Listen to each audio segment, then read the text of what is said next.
everyone. Thanks for stopping through again. If you're new here, welcome. To all of you that have joined me on my journey, thank you so much. I'm going to be really quick. I apologize for this late review. I'm just trying to finish up Real Housewives of Potomac reunion 3 episode saga. Clearly, they could have wrapped this up in two, but they dragged it out. I've been working, and there's no excuse. I just haven't had time to come down here and talk about this. And it's really not much to say. I could have said this all in one take and did 1, 2, and 3. Maybe that's what I should have did. But I had already done 1 and 2, so here's 3. They kind of like, start off where they left off last time. And, talking about, well, they were talking to Monique and she was sharing what was on her phone with everyone. At the time when I did episode 2, reviewed that, did my reaction to episode 2, I was thinking maybe it was Chris on there. Before it came out, before Ashley had gone on her interview circuit, right? She's the one that spilled the tea that said there was one of Monique's children that was asking who was Stacy. If that's all she asked, I mean, clearly she could have overheard grown people talking. And I'm saying she like I know it was her daughter. I don't know. Or the child. The child could have overheard people talking. I mean, this is just crazy. I don't even think this was even worth bringing up. Then it comes to pass that Monique even comes out and kind of like clears Stacy and, lets her know that that was just something to bring to the reunion stage because evidently Monique didn't have anything to bring. But the fact that she was back, she's found her zen, she's found herself in the pyramids, and basically that's all she had. Again, like I said, I'm kind of glad that I'm late coming to you with this because now I can put the pieces together that have already come out. So we already know that it was one of Monique's kids asking Stacy, who was, I guess, Daddy's friend, Stacy. Okay, whatever. And then again, Monique came to let her know that Monique was merely innocent. And they're all going at Stacy after Monique shares her thing on her phone, video on her phone. And Kiana's piping up like she really has something to say. She said, let me say, I don't know. And Stacy's like, let me talk. She said, okay, I'm gonna let you talk. Like, Kiana, why are you in that? Why are you in that? And then she has to come to the forefront and say, yeah, because Monique, after you pretty much like bared your soul and told us everybody what you had gone through and you were in this vulnerable state, I got on the phone and called Cookie. First of all, why are you on the phone calling Cookie? Because Cookie's messy. Cookie likes Chris. Cookie don't want Monique with Chris. Cookie don't want Stacy with Chris. Cookie wants Chris for her damn self. And Chris ain't interested. So why are you feeding the Cookie monster? Why? Anyway, so she gets on there, she talks to Cookie, and Cookie, she says they were upset. Why are y'all upset? Even if Monique found out that Stacy was screwing Chris at this late stage, they're not married. She's not married to that man anymore. Now, she might be upset that Stacy lied to her. That'd be it. But Stacy can do what she wants, and so can Chris. I'm just not understanding why that's even an issue. Why it's an issue. They're all coming at Stacy. Tia either has the pipe up and says, yes, we have to get to the bottom of it. Bottom of what? What do you have to get to the bottom of? This is so crazy. I can't do it anyway. All right. Anyway, Stacy basically says, well, let's just all get together and have a talk with Chris. And then Monique says, well, he's never going to be accountable. Why are we talking about this then? Why, if you don't want to get to the bottom of it, we can't talk to who you're having an issue with. If you can't ask questions to the people that are involved, why are we talking about it? Again, you had nothing else to share while you came out here on the sofa, so this is what you grabbed. And then after you did it, and then you saw how it looked, then you had to clear Stacy's name. Jazzy said, oh, well, she's probably having sex with him. If she has sex with him, or probably still having sex with him, he's not going to tell the truth anyway. I'm thinking to myself, why is she still even out here? Ain't her 15 minutes up, Kiana? Jazzy, hit the bricks, girl. Hit the bricks. Andy basically says that he reads body language. He always watches people body language. And he's watching Wendy. And he's like, Wendy, I'm watching you. He said, what are you thinking? And Wendy said, well, I'm not really thinking anything. She said, well, you're looking at Stacy like you're waiting for her to confess. And she said, no, I'm not waiting for her to confess, but I see the tides turning. I see that everybody's pointing their finger to Stacy. I don't know what that meant. Put it in the comments if you let me know. What does she even mean by that? I don't know why. The tides are turning because they're all picking on Stacy now. Yeah, well, they've been picking on Stacy. I don't know how he goes back to Giselle in season 1. It starts with season 1 when Giselle sat in Karen's seat. Giselle says, why are we talking about season 1? Maybe because that was the last time you had a storyline. Just saying. A real one. Maybe that's the last time you had a storyline, girl. Anyway, yeah, I don't even know if I even want to talk about this anymore. Let me see. Hold on. Let me see what else I got on here. These notes is crazy. They go through these different things of what happened on throughout the season. They talk about how Giselle, hosted her trip from Nevis and how she, you know, and they talked about different things and then how that went well. And then they bring up the Colorado trip and start talking about, things that went wrong. Angel basically says, I don't know why we keep talking about it. She said, I have apologized. She says, I have taken accountability for everything that went wrong. She talks about how she says, I apologize for y'all going through that, what you went through. And Giselle said, well, that's the thing. You're just apologizing now. We didn't get that then. And Andy says, well, do you all think that Giselle overstepped on the trip to Colorado? And of course, Karen pipes up and says, yes, I did. And she said, well, you would. She said, people that were in the house that experienced the things that we experienced probably don't think that. But she was like, well, when I went away to the DR, I had mold in my room and I had to move to another room. She said, yeah, you moved to another room. She said, but I still couldn't breathe in there. And she said, having no water trumps that. I think it does. Then Andy asks Angel, how did y'all get lost? And she says, somebody on the crew or in production sent the wrong pin. And she says, supposedly somebody from where they were there real time sent her the pin of where they were. But evidently at the bottom of the screen, it comes up that they sent her the wrong pin. And Giselle's like, that's just so embarrassing. Obviously, they can't see what was pent up there, but Angel was vindicated. Like, they didn't send her the right directions. But my whole thing is like, why wouldn't you go to a spot that your company uses for fly fishing? Why would you go to a place, that you weren't familiar with or didn't know how to get there or where it was? And I think somebody asked that question, and I think she said because of that location, I think it was big enough to hold, I guess, everybody that needed to be there, the cast, the crew, the cameramen, all that stuff. And I'm thinking that's what they were trying to accommodate. But at the end of that, they were stuck on the side of the road at a gas station, eating from a food truck, drinking margarita gas station drinks.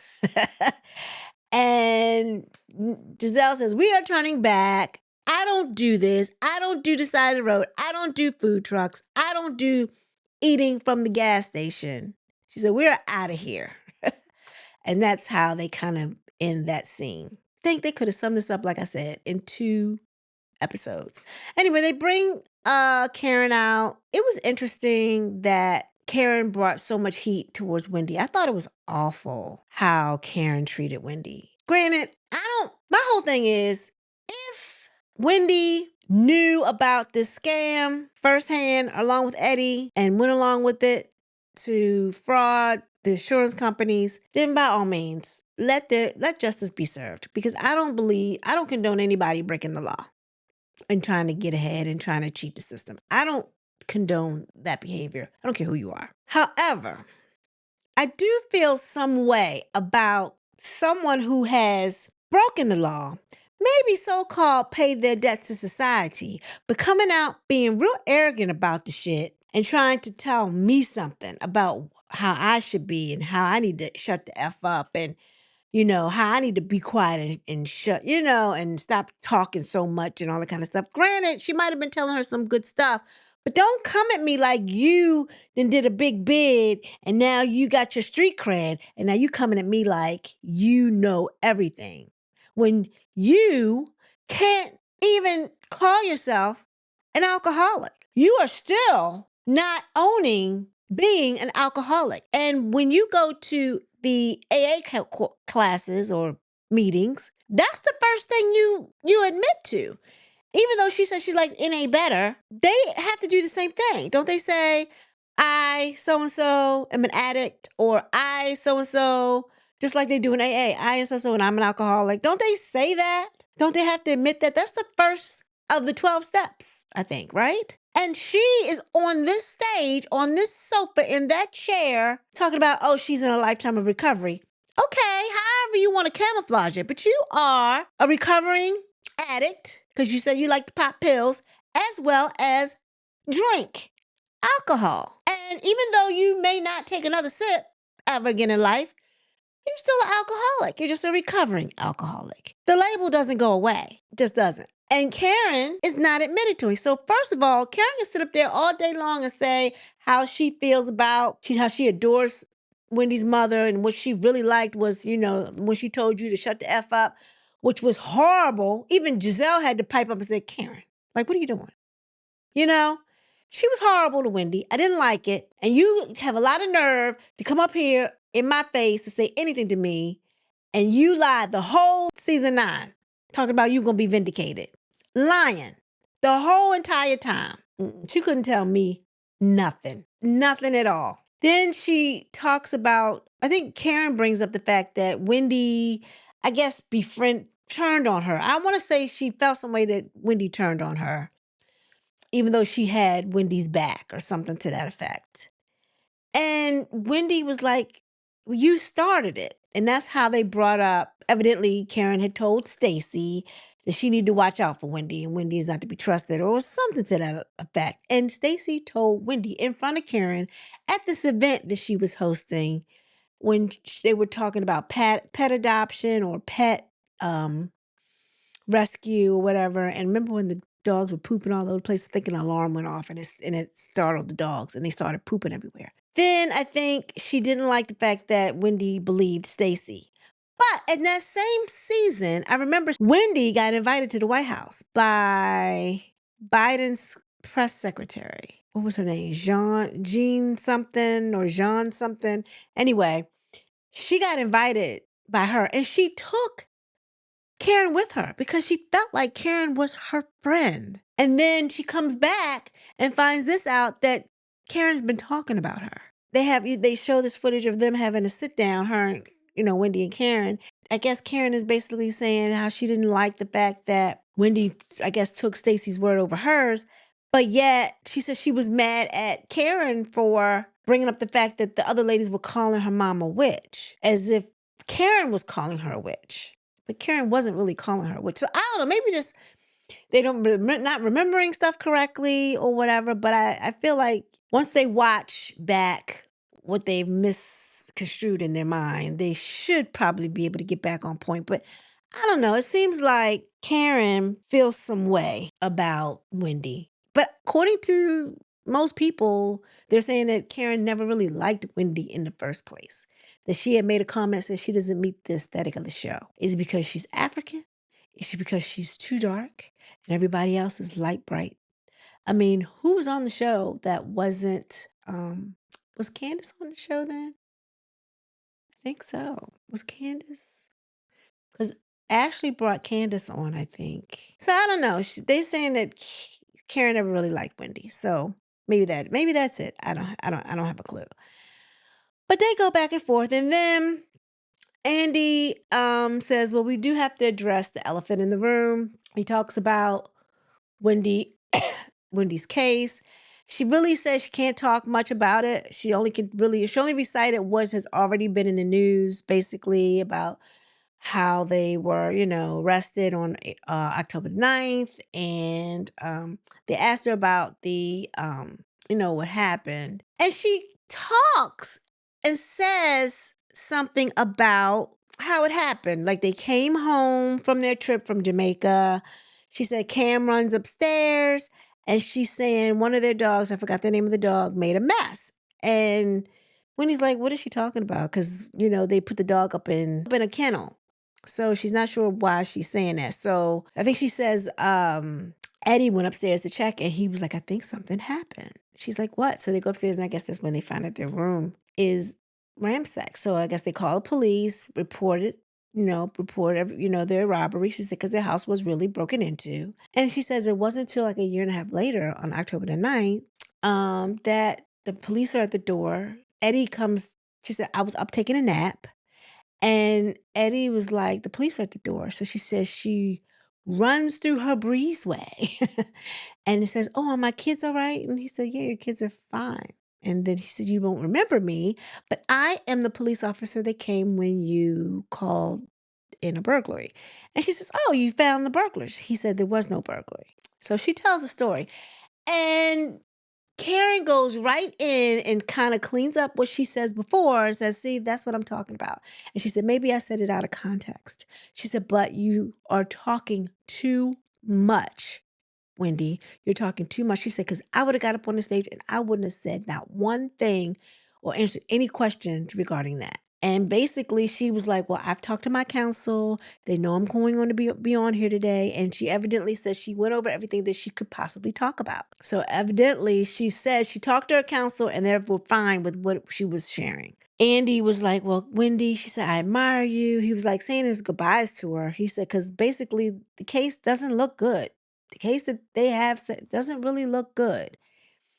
And now it looks like, it's coming out that, I don't know, they're being tried separately now. So I don't know if that had anything to do with it. Maybe they went back and revisited with their counsel because I remember in the beginning of them being arrested, they had went along those lines, like they had their own separate legal counsel and they were going to be tried separately. Then at the hearing, they were together and now they're back to being separate again. So I don't know what has transpired. I guess I don't know if it's them saying that's what they want or if it's their counsel suggesting that's what they should do. But before they close out of the episode, Kiana pipes up. He said, wait a minute, Giselle didn't go. That's because Giselle don't have a package. Giselle don't never share nothing. She didn't have anything to share. She was piggybacking on everybody else's story. She went after Stacy. She went after Angel. That was Giselle's storyline, point blank period. Let's meet down in the comments and talk about it. This is the end of Real Housewives of Potomac. Shout out to my boy, Rodney DeVoice. But this is the end of this season 10. I guess they'll be, filming season 11 shortly. I am assuming that's why Wendy wants to speed up having a trial. I think the earliest date, according to We Go Podcast, is May. We'll see what happens. My prayers go to Pam, Oliver, and Eddie Hennessy and their children. Everyone be blessed, y'all. Let's meet in the comments, talk about it. Peace.